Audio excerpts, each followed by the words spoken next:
Very slowly through the course of the book, you start realizing that dragons are not the enemy. Hello, welcome to the Gopherwood Lounge. I am Arc Press Senior Editor DJ Butler. Before we start, remember to like the video, hit the notification bell, sign up, or subscribe to the channel. Go to arc.press to sign up for our mailing list and follow us on X at arc_press.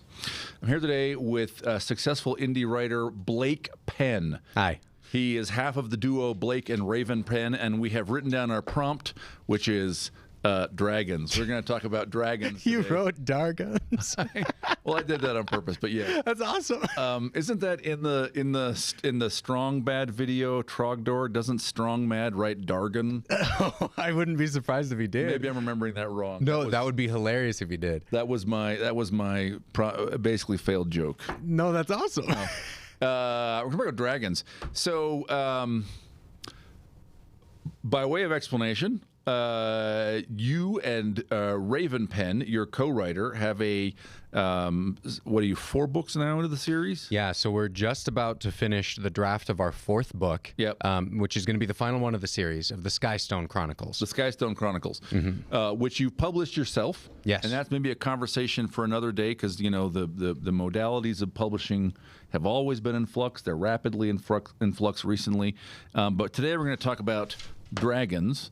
So tell us what the stories are about. I know there are dragons on the cover. Yeah. So basically, my wife and I, Raven, we were talking about what kind of stories we wanted to tell, and we found that a lot of them would be really difficult to market. Yeah. And then we came up with this idea but we could make them marketable with dragons, right?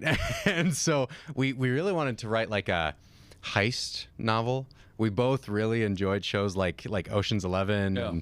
and just thief characters are always intriguing and interesting. Like even ones that aren't real thieves, you know, like Flynn sure. Rider of Tangled Yeah. is a really fun character. And so like we wanted to go that route, and we were like, wait a second, we've never seen a heist with dragons. Yeah. That would be super fun to do. So I think heist plus dragons would equal a pretty interesting thing. So Yeah. in our books, we've very much leaned into dragons so far that in the world of Evgard, we've dialed the dragons up to 11.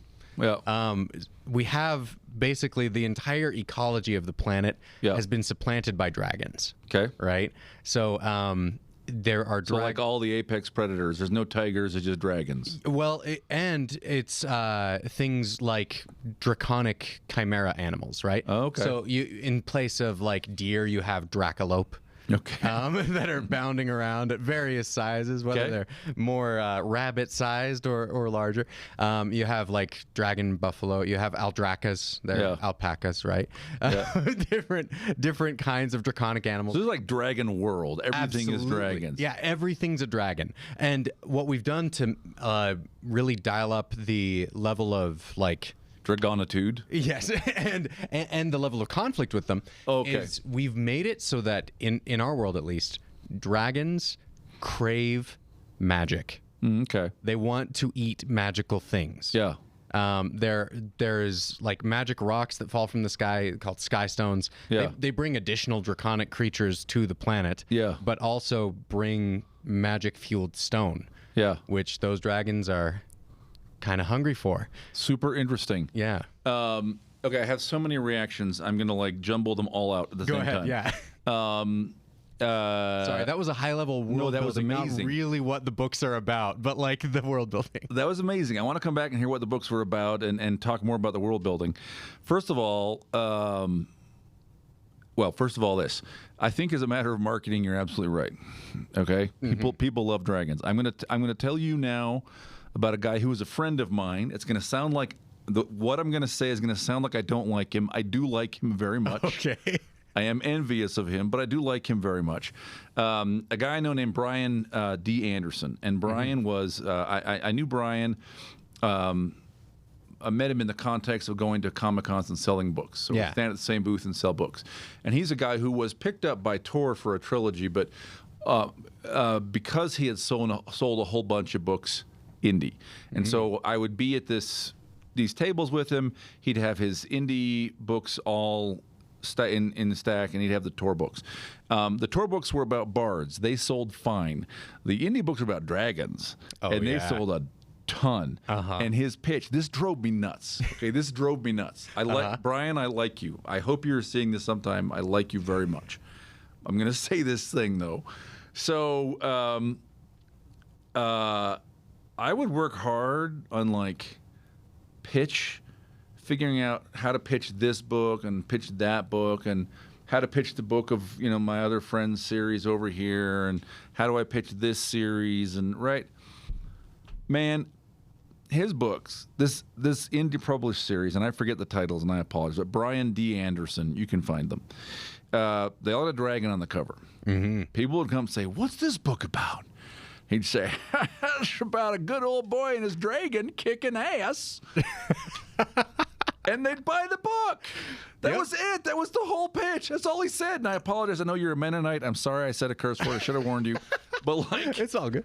But like, that was it. Yeah. There was more. He would be like, so there was something about like World War II and going back in time. People didn't care. The pitch was, it's about a good old boy and his dragon kicking ass and like kicking ass. I can't even say it right. And he sold like a bazillion of these books. Yeah. Right. People love dragons. I don't know why. I mean, I think another example is Aragon. Yes, absolutely. I mean, you know where the name Aragon comes from, right? Yeah, change one letter. It is dragon, and you change the D to an E, and then it is Aragon. Did you hear that in an early draft, apparently Christopher Paolini, rather than having Aragon's name be Aragon, the character's name, brace yourself for this. Okay. It was Kevin. That's amazing. I hope that is true. I saw someone do a redo of the cover with just like, instead of Aragon across the top, it's just Kevin. I hope that is true. I also like Christopher Paolini. Christopher and I were both edited by Michelle Frey over at Knopf. I have gone out for barbecue at Bam Bam's across the street here. Oh yeah. I bought, by the way, Christopher. You owe me lunch. So I like him very much, and that is awesome. I hope that in an early draft his name was indeed Kevin. I think I saw him say this on X, but I could be misremembering, and he was saying, I suspect people it's say right. this, but it's not true. I suspect it's right. He was very young. I mean, he wrote his first book. He was very young, and then it was phenomenally successful. And then he wrote the rest of the books. I think he recently put out book 5 or something. Yeah, the new Murtagh. Murtagh, yeah, basically adjacent sub character of the first Aragon series. Yeah. One of his books that takes the place next, So the covers of those books in their recent editions is like just a dragon. Brissinger, eldest, whatever. It's just a dragon. Yeah. Right? What more do you need? Like, what is the movie? I saw the movie with Jeremy Irons. I read the book. I remember exactly the same thing out of both of them. There's a guy who makes friends with dragons and learns to ride a dragon. Like, that is the only thing I remember. And I honestly think that is what sold 1 million books. So, like, tactical advice to, like, writers, man, if you want to sell a lot of books, putting a dragon in might not be a bad idea. So, here's the thing. I think, having read a lot of dragon books at this point, and having written one, have written 4. Yes. 3.5? 3.5. 4 is almost done. I have been developing a theory about like what makes people love dragons. Oh, right? Good, because I have a gender thing to bounce off you. Let me hear your theory first. Okay, so you have a spectrum of dragons, right? Yes. You have the Aragon style of dragons, where they're intelligent creatures, they're magical creatures, they are creatures that you can interact with, have a conversation with. Yes. And I think actually Aragon did something really interesting with the Eldunari. Do you remember those at all? That's I do not. Later in the books. Okay. I only read the first one. Okay. Well, later in the books, you get this idea that the dragons are able to like regurgitate this crystal sort of thing that's almost like a part of their soul. Okay. Where their psyche can be stored in this, right? Okay, interesting. And so you find these extinct dragons, but their soul is in there, right? It's really far on this end of the spectrum of dragons as magical, mythical creatures that are intelligent and you can speak to them. Yeah. On the other end of the spectrum, you have Game of Thrones dragons. Yep. Okay. Which are like force of nature, dangerous, wild types of dragons, right? They're very different in how they work. Yep. This one is like a wizard. This one is like a nuke. Yep. And the nuke is one that you can become friends with if you're really, really lucky and it doesn't eat you, while the other is the more magical version. And so there's this thing about either end of those. Like, why do people like both? Yeah. It's because there's this level of danger and chaos that when you are able to have some kind of connection to that chaos and become its rider, become its mother of dragons, right? Yeah. That there's an intriguing character in there, right? Yeah. That is able to tame this chaos in a way. And so I think dragons at their core are kind of they are a physical manifestation of chaos. Super interesting. Yeah. Let me bounce a different dichotomy off you, and then let's talk about how they might interact. So I was moderating a panel at I forget, MarsCon. At MarsCon in Virginia Beach, maybe 3 years ago or something. Okay. Okay. Panel on dragons. Yeah. Okay. I've never especially been a dragon guy. I have not written any dragons. This is not true. I have written dragons in my middle grade series from Random House, but that's it. Mostly, I'm not a dragon guy. Mm-hmm. Have not been. Maybe I should be. This is part of the conversation. Yeah, maybe. And we start talking about what do dragons mean. There's about 30 people in the audience, so like probably my sample size does not meet scientific standards required to submit a paper to say MIT. Okay. Yeah.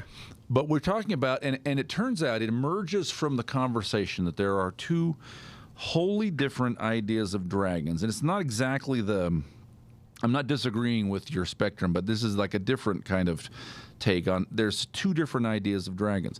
And one idea is that a dragon is a kind of it's kind of a boss monster, right? The dragon is the ultimate foe in any story that he is in. Yeah. And yep, exactly. Smaug. Or Smaug. Didn't Benedict Cumberbatch pronounce it like that? Oh yeah, and he's British, so I guess he's he right. Probably right? knows. I don't know. Probably someone knows how Tolkien pronounced it. Yeah. Yeah, Smaug. And Smaug, moreover, is dragon-like, is very typical of at least some dragons in folklore, in that he sits on a hoard. Mm-hmm. And one noteworthy aspect of the hoard is the things that are hoarded are things the dragon cannot use. The dragon, in fact, has no use for gold. He has no use for gems. The dragons in many stories are said to come kidnap virgins. He has no use for virgins either, right? Yeah. And he could eat them, but he could eat any woman. Yeah. Why virgins, right? So there's one idea of dragons, which is, I think Joseph Campbell said something to this effect, that a dragon is the fairy tale image of greed. The dragon takes more than he can use. Yeah. Okay. He takes resources for the purpose of taking them. Yeah. Not because he needs virgins, not because he needs gold. He does not need these things. He takes them to take. Yeah. The other idea of dragons that came up was that a dragon is something that you might ride. And in that capacity, the dragon is a friend, and the dragon is close to you and understands you. You are like a dragon yourself. The dragon gives you freedom.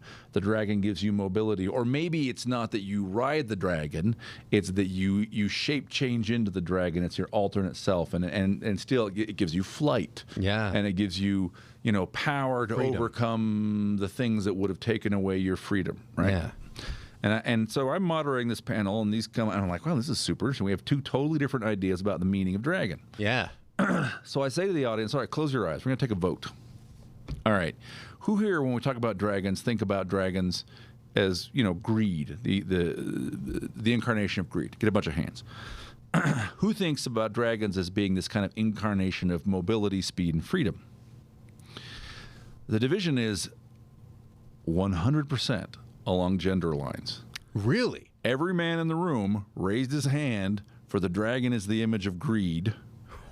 Every woman in the room raised her hand. Again, the sample size is like 30. So this is not like, whatever. Yeah. But they project presidential winners on like samples of 500. So what the heck? Yeah. Every woman raises her hand to answer the, hey, yes, dragon is a symbol of mobility and freedom. I don't know what to make of that entirely. Yeah. Except you obviously wrote a very feminine story, Blake. Actually, so here's the thing. Okay, tell me about this. All right. So I think it maps on to the spectrum that I created pretty well, actually. It's very similar. And so what we've done with our dragons is we've kind of ridden the line a little bit. Yep. Not quite so much in this series because we're focused on more of the riders who are already dragon riders, right? Mm-hmm. But the way that we have dragons in our world is that they want to eat anyone who is magical, right? Mm-hmm. They eat that magic essence. It fuels them. Yep.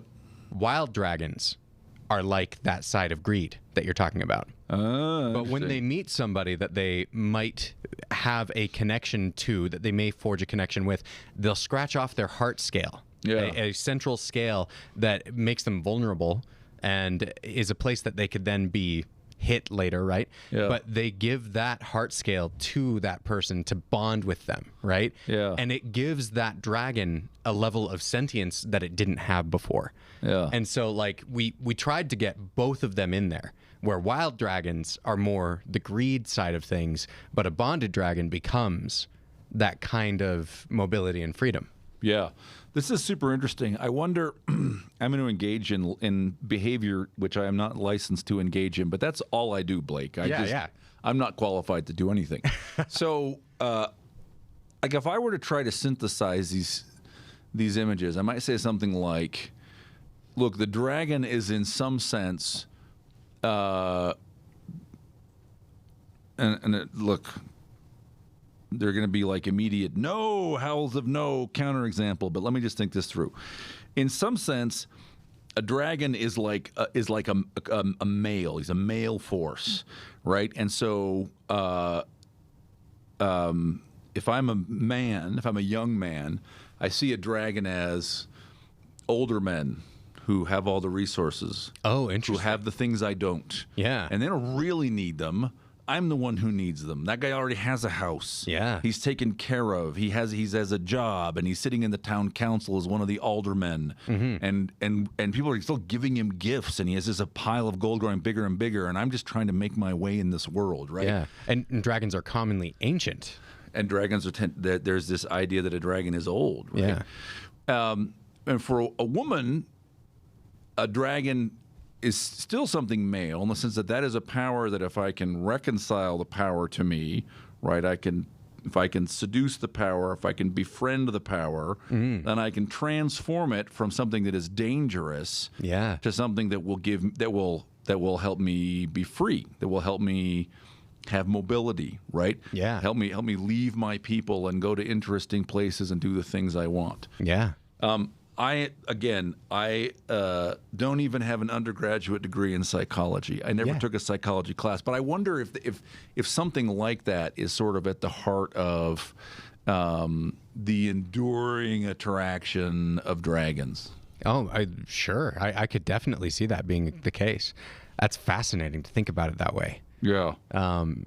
Yeah. With the way that you saw the reaction of people to hoarding resources versus something that can give you freedom. Yeah. Especially with gender dynamics as they have been for the past 100, 300 years, whatever, right? Yeah. I can see exactly where you're coming from with that. I wonder if, to circle back to the advice, the marketing advice, what kind of dragon should you write? Well, maybe it depends on the reader you're looking for. Yeah, on your audience. On your audience, the audience you want to have. So that if you're looking to write for women, again, my sample size was small. Somebody's going to disagree and be mad at me. Okay, fine. Maybe you should be writing dragon riders of Penn and people who are hatching dragon eggs. It's Anne McCaffrey, right? It's Anne McCaffrey. Yeah, where the old man dragon, that's George R.R. Martin, right? Yes. There's the other end of that spectrum. The dragon who is just a monster, who is just destructive. Yeah. And he pulls who's a foe to be killed. And actually, maybe this is part of what goes into their success too. He still pulls the very same thing. It's the woman seduces and controls the dragons, the mother of dragons. Yeah. Except it's sort of, it is to her freedom, but it's her freedom to destroy everybody else. Yeah. Because that is the basic psychopathy of that series, is that everyone should be killed. Well, kind of, yeah. Vengeance ends up destroying you, right? Yeah. It's fascinating. Interesting. So okay, hold on. So we know that Skystone Chronicles is the name of the series. What's book 1 called? Book 1 is Dragon Thief. Dragon Thief. Yep. So your main character is a thief type. Yeah. And interestingly, we have a fantasy sort of species that's underrepresented, I think. Oh, tell me about that. So in our book, we have a group of people called Drakai, which are a part dragon people. Interesting. Right? So whether they are people who became more draconic or dragons who became more human, you don't really know.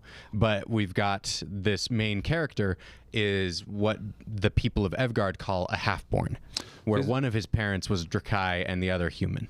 Didn't this become a D&D species in the 5th edition, like Dragonborn or something? So Dragonborn are like bipedal, like dragons. They're fully dragon, right? With full-on scales. They have a draconic head. They have like they're dragons, right?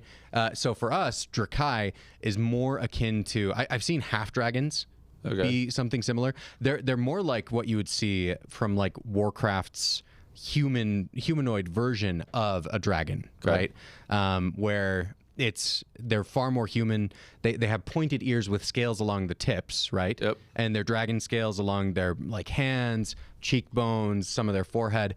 Horns, they have draconic horns. Some may have tails or wings, right?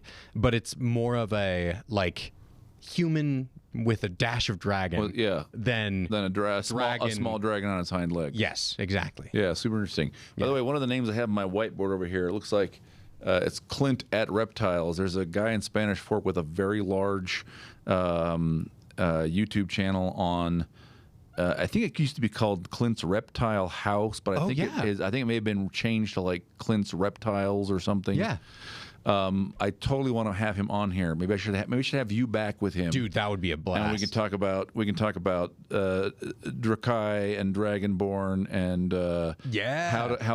how to write reptilian humanoid species as a writer. Yeah, that would be fun. And so like this Drakai character, this part dragon guy, our main character Asher. Asher's the thief. Yeah, he is the thief. Okay.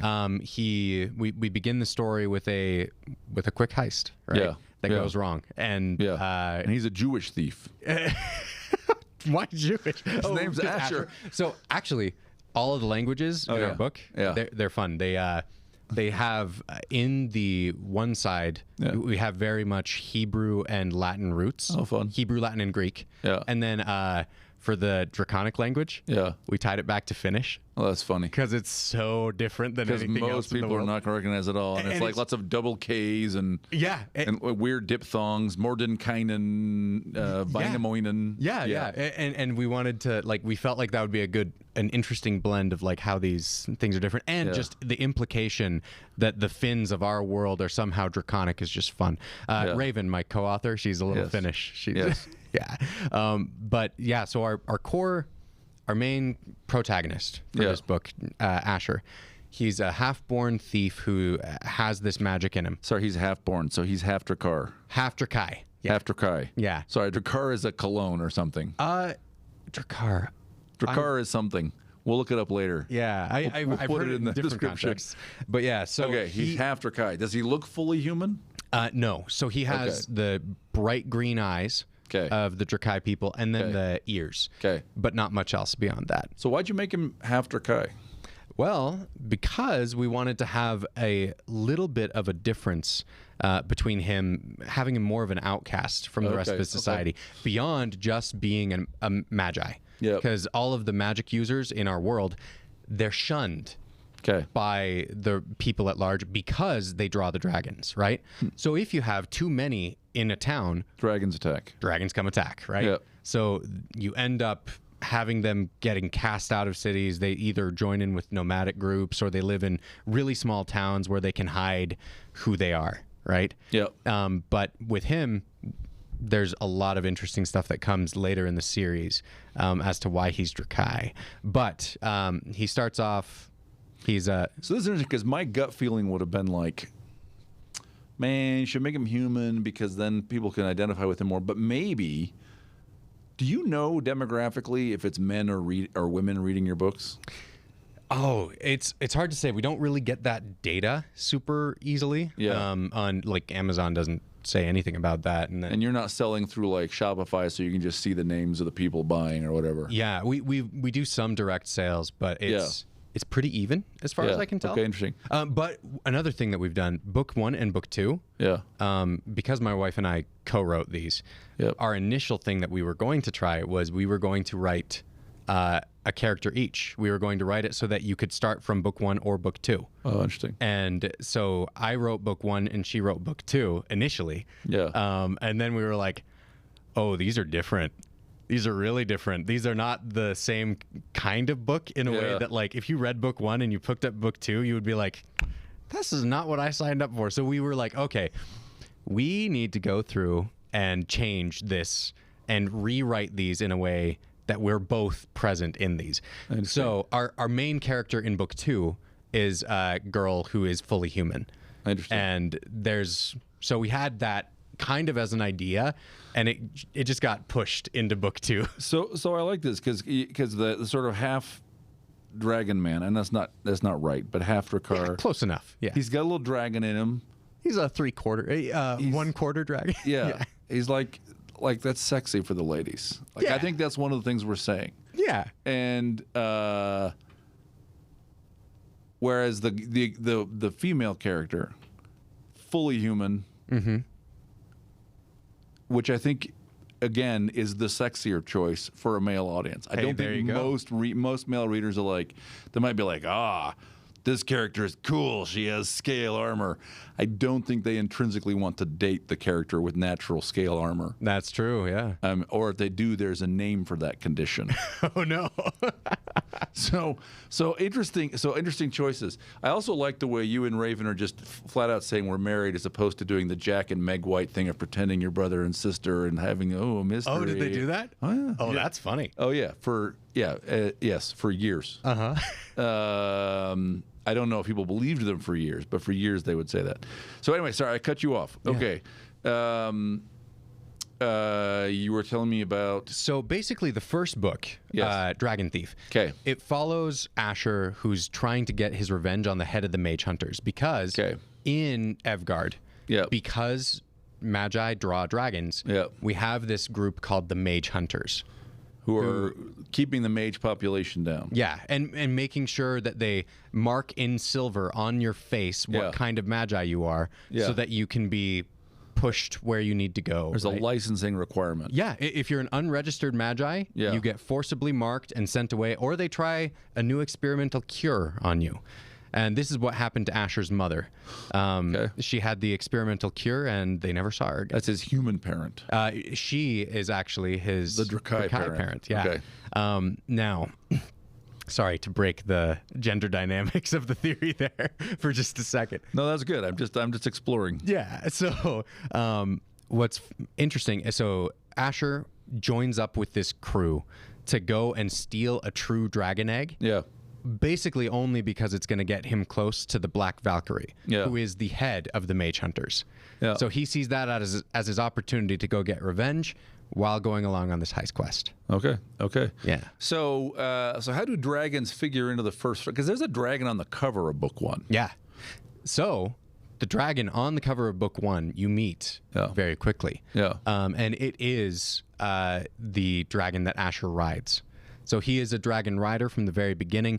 We figured there have been enough books about like learning to bond your dragon, literally how to train your dragon, right? That we're like, let's skip that step and just write more about a dragon rider. Okay. You know, and someone who already has that bond ready and going and moving forward. So the position that dragon Thorn unfortunately, he had a blade on his tail that's thorn-like in shape, so he ended up named Thorn, even though in Aragon there's another dragon named Thorn as well. Is there? We're like, dang it. Did you not realize that? We did realize it, and we were like, man, should we change the name of Thorn?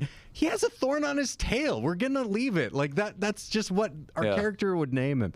And so we ended up keeping it, which was a little bit like, dang it. There's now one more Thorn dragon in fantasy. But his position on the heist crew is the getaway dragon. Yeah. So he will fly in to get people out, and it's a lot of fun. So this is a little kind of Lies of Loch Lamora. It's got a little bit of Anne McCaffrey, humans riding dragons, or maybe call that a little bit of Christopher Paolini. Yeah, I would say if here's our pitch that we use in person when we're at in-person events. We tell people that it is right in the middle of the Venn diagram of Aragon, Mistborn, and Avatar: The Last Airbender. All right, you had me as far as Aragon. Yeah, you're like, I know that one. Oh, I know. I'm well aware of Mistborn. Oh yeah, and The Last Airbender. Yes. Yeah, ours is more on the YA side of the spectrum. Yeah. Right. So. Okay. Interesting. Mm-hmm. So. All right. So I think dragons was our ostensible subject we started with here. Yeah. So. Are there dragons on the rest of the covers of your series? Are dragons an ongoing theme? Yeah, and each dragon on the covers are dragons from the series. So in the second one, the dragon that you see is a kind of dragon that we actually made up. Yeah. Because we thought it would be awesome to make. Well, you also end up Dracalopes. Yeah. And like the whole world's ecology is. Yeah. We have Spydra. So spider hydras, that are like draconic in nature. They have their own kinds of magic. 8 legs and 8 heads. If you cut off enough, Yes. They start off with 1 or 2, and then I see. If they bite one of their own, they get more. And we have a spydra that's a pretty prominent character in one of our smaller anthologies. They're intelligent. They are interesting. They're relatively. It depends on the size. They again can be really small, or they can get pretty house-sized if you let them grow long enough. So we have those, but we saw this thing going on where this is a discussion you can have in the comments, whether a dragon is really a dragon if it's like Smaug in The Hobbit. If it's Smaug in The Hobbit, where he has wings for his arms and then just 2 legs. Is that or is that a wyvern? Yeah, is that a dragon or a wyvern? I don't know the Which answer. One? Well, we've tried to solve for that in our book by giving the northern pronunciation is wyvern. Oh yeah. And then everyone else says wyvern. Says wyvern. That's very funny. And so in our book, what a true dragon is 4 legs, 2 wings. Yeah. Right. And then beneath that we have they're on a tier of their own. Yeah. Where they have access to every kind of magic. Yeah. And they are the most powerful. Yeah. You have wyverns. Yeah. Wyverns, whichever you use. 2 legs. They have 2 legs, 2 wings. Yeah. You have drakes, which are 4 legs only, no wings. Oh, okay. And then you have Evren, which is a new type that we've come up with, which is just 4 wings. They're more bat-like. They'll wrap themselves up in their wings, hang from cliff sides and stuff like that. Interesting. And they're kind of like an X-wing dragon, you know? They've got their 4 wings that they can use, and they're more masters of the skies than the other 2, but they are much more awkward on the ground. And so those are the 3, like, next tier of dragons. They're kind of above the Aldrakas, the Dracalopes, the Spydra. None of those have a heart scale that can bond with you, while the rest of those other types of dragons can. Yeah. So do you, this is interesting, talking about the typology of dragons has made me, so it was reminding me of a book by a guy named Charles Gannon, also a friend. Chuck Gannon, who's got an epic fantasy-ish series from Baen. I'm trying to remember the order. I think the first one is called This Broken World, and the second one is called Into the Vortex. Oh, cool. And it is not a deconstruction of fantasy, but a little bit. It does that a tiny bit. Cool. Tiny bit. It's an interrogation of fantasy tropes, at least, where his main character, who's sort of an intelligence officer coming into being, encounters fantasy phenomena and tries to understand them. He's in a fantasy world. But dragons, for example, get the wrath of Chuck Gannon because, well, so look, as biologically as an entity, you basically take a thing that's shaped like a brontosaurus and then give it wings. And a thing that has wings, there's no reason for it to have a neck that long, right? And it isn't really built like a thing that makes actually a lot of sense in sort of classical pictures. So his dragons are to sort of make more sense as a biological and organic species. They're like bats. They are short-winged. Short-necked. They have just little heads, like a little body and then really long wings to be able to fly. But it sounds like you're using less of a sort of a biologist logic and more of a mythographer's. So what we've done is to justify how dragons are able to fly, we've given their bones certain type of our magic. That's interesting. So and it's interesting because it also plays into some of the metallurgy of the people. You can grind up dragon bone and add it into steel. And it'll give you dragon forged steel that's much lighter because of the levitating properties of dragon bone. Interesting. And there's some really cool stuff going on with our dragons. We don't focus as much on that as I would like to in the books because that's the nerdy stuff. That's the stuff that I'm like, oh yeah, all of this. And my wife is like, sure. I'm like, cool. And so we put all of that in. But yeah, their bones give them, rather than being just hollow and lighter, their bones actually help them be levitating off of the ground. Interesting. That's interesting. So if this were gamified, if this were a tabletop RPG, dragon skeletons would be would be a great find. If you found a dragon femur or something, right, you could use it to fly, presumably. Not quite to that level. It's that their lightness, or just be light. So you can use its properties in a way that's beneficial to you. We have a group of dragon slayers in our book that do things like that. Where they'll take the magical properties of dragons and use them to their own. You could build a really light boat out of dragon bones. Ooh, yeah, that's true. Maybe we'll have to look at doing something like that. Or if you wanted like a portable palisade fort, you could have the whole thing made out of like sharpened dragon femurs. So they weigh nothing. It's easy to pack, and then you just... Oh, interesting. They're like strapped together like a bandolier, and you just stand it up. But it's light, so it's being pulled by a single horse. Hey, that's a good idea. See, what's interesting is I'm writing down copyright right now. Yes. So in Evgard right now, what we have going is so much of the people's time is spent fighting off dragons. That there's less time and effort put into fighting each other. Right? And so a lot of their focus is how do we manage to survive all of these dragons around us. And so we primarily have them using things like the dragon scales for their fireproof properties and things like that, trying to like armor themselves and protect themselves against dragons. But I like that a lot. Because when they get more conflict between humanoid groups, maybe that you could put those together. You could build a siege engine out of dragon bones, so it's extremely easy to move. And you could armor it with dragon scales so that the defenders are hurling whatever fire at you, and it doesn't matter. And there's you have like one guy inside the thing moving it because the bones all have levitating power. Dude. Oh, I love this. This is good. This is how the characters in my games would think. I as game master have to be thinking about these things in advance. Oh, maybe we'll have to talk because as part of this, I've been building out the 5e conversion of our magic system in order to get the scaling right, from what Asher can do in book 1 versus what he can do by the end of book 4. Right? Because I wanted to have that inherently feel right. Rather than just be something that ends up... He can do more. Yeah, exactly. I wanted to codify that to some degree. Yeah. So I have that secret. Well, you really are a post-Sandersonian writer. Yeah, I really am in a lot of ways. Yeah. And don't worry, Raven balances me out. That's good. Okay, I'm going to have her on. I don't know why did I invite you. I'm not sure. I'm so sorry.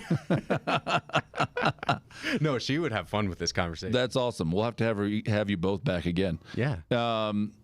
So the whole world's draconic. You got dragons all the way through. Is the final showdown against the Smog? I mean, is your big bad boss in book 4 a dragon? So here's where it gets interesting. Okay. Very slowly, through the course of the book, you start realizing the dragons are not the enemy. Oh, interesting. And underlying everything, is these incorporeal beings that are manipulating people to make certain choices and to increase conflict, because maybe these creatures feed on... These are like jinn or something. To some degree. Wraiths, maybe. Wraiths? Yeah, and as you progress through the books, you see the barest hints of that in book 1. Book 2, it gets a lot more clear. Yeah. And then toward the end, you see how these wraith things have been manipulating people on every end of the spectrum just into conflict, because they feed off of that emotion. They feed off of that energy, and it gives them more power. So they, in a way that like how dragons physically feed on physical creatures, these wraiths are almost like a shadow, like metaphysical version of that dragon that feeds on the emotions of a character. So that's the direction that the book goes. Yeah. Interesting. So, so is the final big bad like a wraith king, or the system of wrathery? That's involved. Yeah, that's part of it. They do face down the the high. Spoiler alert. Book for 4. this book series you've never heard about, you'll forget. It's called the Skystone Chronicles by Raven and Blake Penn. Yes. So near the end, you end up going up against the High King of the land, who has a true dragon. Yeah. So having a true dragon puts you above everyone else in Evgar's hierarchy. Okay. And so he has kind of been manipulated by that Wraith King. Yeah. And there is all of them coming together. There's some really fun stuff right near the end there. All right. Wow. Very fun. That's what we're working on right now. Actually, Raven and I were just... The final climax. We were just finishing the outline of that final climax like over last weekend, and making sure the beats are all right. It's like juggling, you know? Yeah. As you like have each character's perspective that we're going through and what's happening with each thing to feed into each other in the right way that it crescendos appropriately. Yeah. Yeah. Yeah. So, very cool. Very fun. So, okay, let's get a few more dragon questions out here. So if you had to pick a favorite dragon in film. In film? Yeah. Dragonheart. Dragonheart. Yeah. Okay. Draco from Dragonheart. Okay. Guy's a boss. Okay. I love that dragon so much. There's so much cool stuff going on about him. And I feel like he straddles the line as well, you know, of being the like ultra dangerous to then being a friend sort of thing. What about you? I was actually going to say the same thing. Really? Yeah. I do like Benedict Cumberbatch's portrayal of Smog. It's just a voicing, really, is all it is. Dude, it was good. It was awesome. That's such a great dragon. That's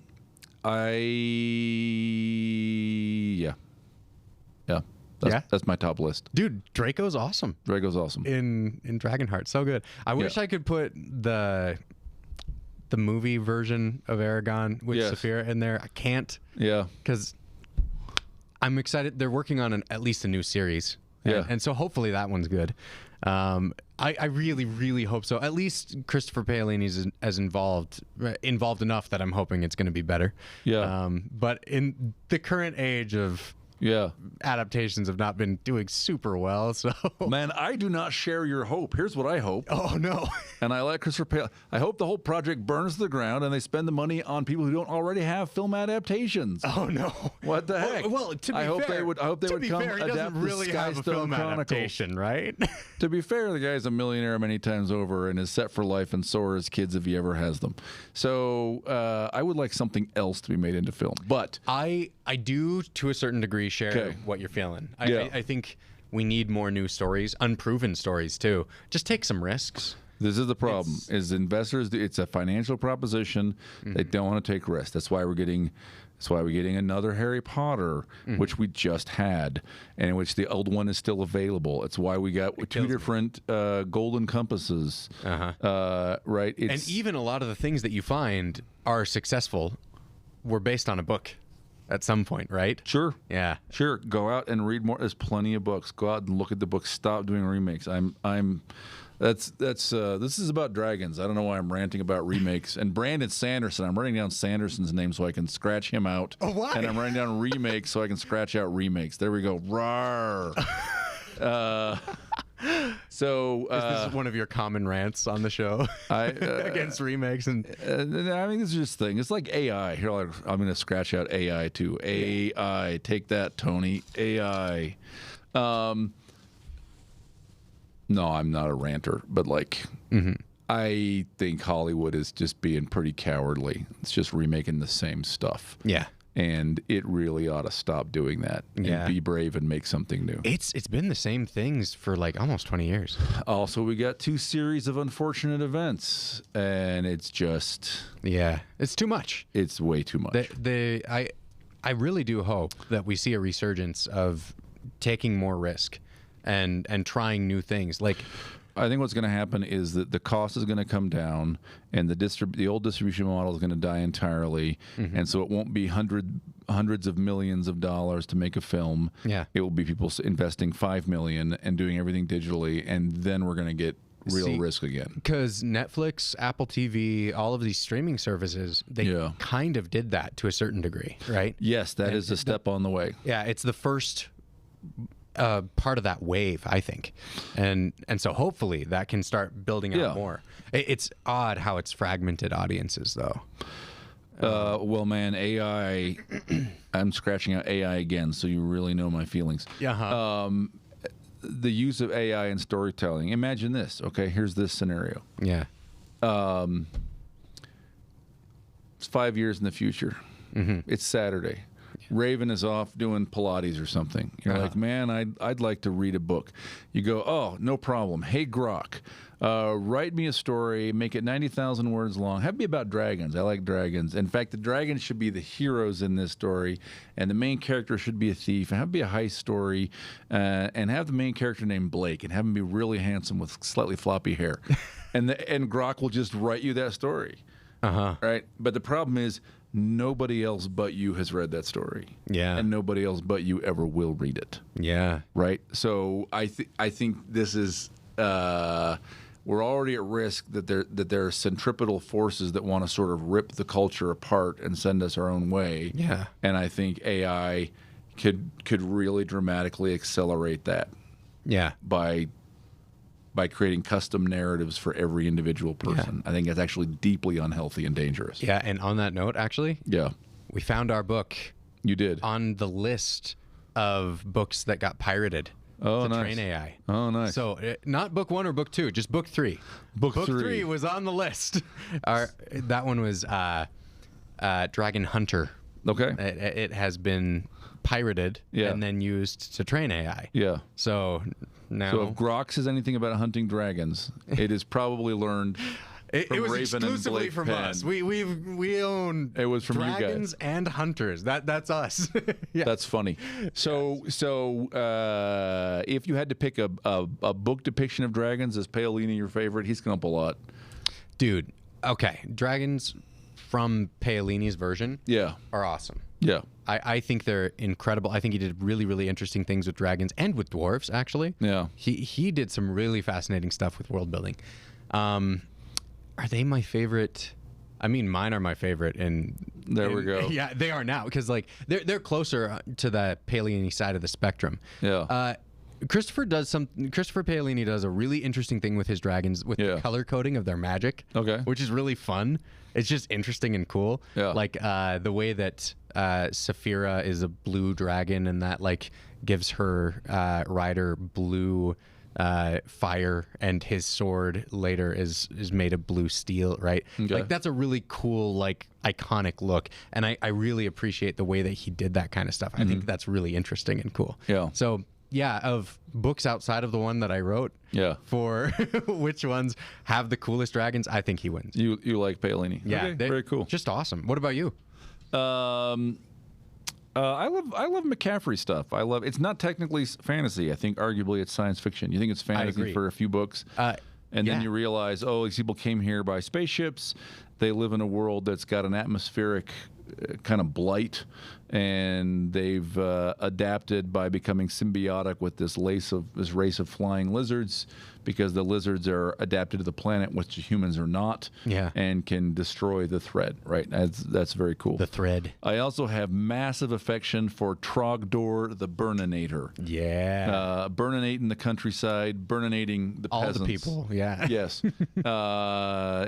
is one of my very favorites. Trogdor is awesome. Trogdor is awesome. Oh, if we're expanding media to include Trogdor, here we go. Let's see.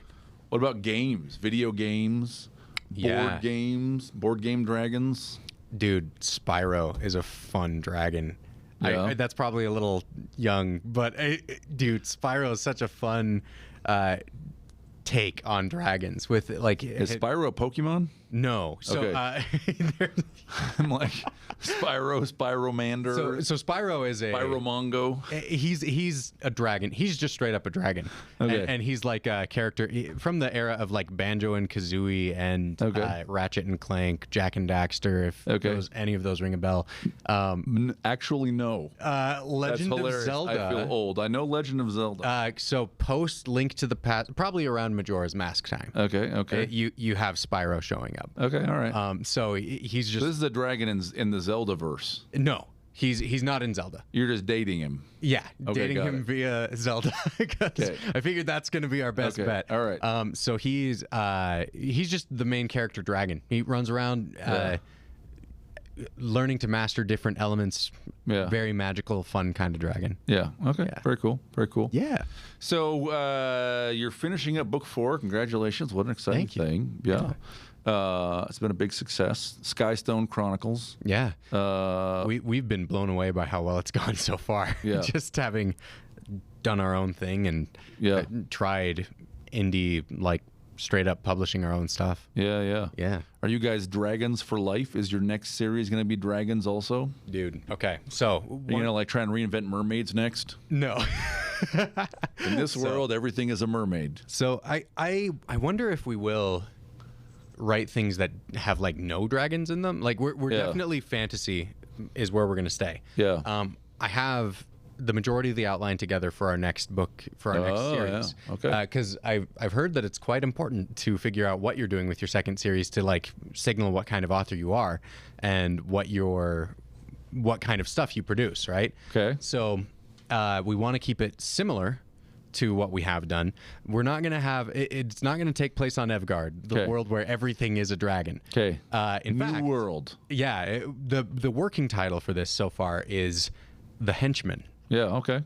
And what it's going to start off with is from the point of view of one of the henchmen of the big bad evil guy. Okay. Who gets taken out by the heroes and is laying there bleeding out, watching them give their spiel on how they won't kill the bad guy because that would be wrong to do.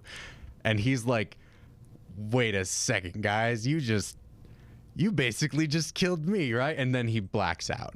Okay. And so like the story is going to follow this henchman in very much a similar vein to like what we think should have been the story of Finn from Star Wars Episode 9. Oh, interesting. Right? Yep. Where you get a stormtrooper. He has PTSD. He has to learn to be good. Yeah. He's got to learn. As opposed to Finn, who just like flips a switch and like, yes, I totally thought he was going to be a fascinating character. And then like, no, he's a guy there for hijinks. Yeah, exactly. Yeah. So what we want to do is give that story arc of what did the stormtrooper reforming actually look like. We're trying to do that in a fantasy setting, a more classical fantasy setting, more of a with elves and dwarves, that kind of stuff. There will be dragons in the distance, but it's not going to be a dragon rider story the same way as the Skystone Chronicles have been. So that's the current plan. That will be our next series to really lean more into classical fantasy. Yeah. But in a way that's fun and interesting, and hopefully a bit of a new take with following a henchman. Yeah. You know? Yeah, So, for sure. Yeah. Fantastic. Awesome. Well, Blake, thank you very much for being on. Yeah, thanks for having me. It's been a pleasure having you. For those of you who've been watching, this has been another episode of the Gopherwood Lounge. Remember that the humans win in the end.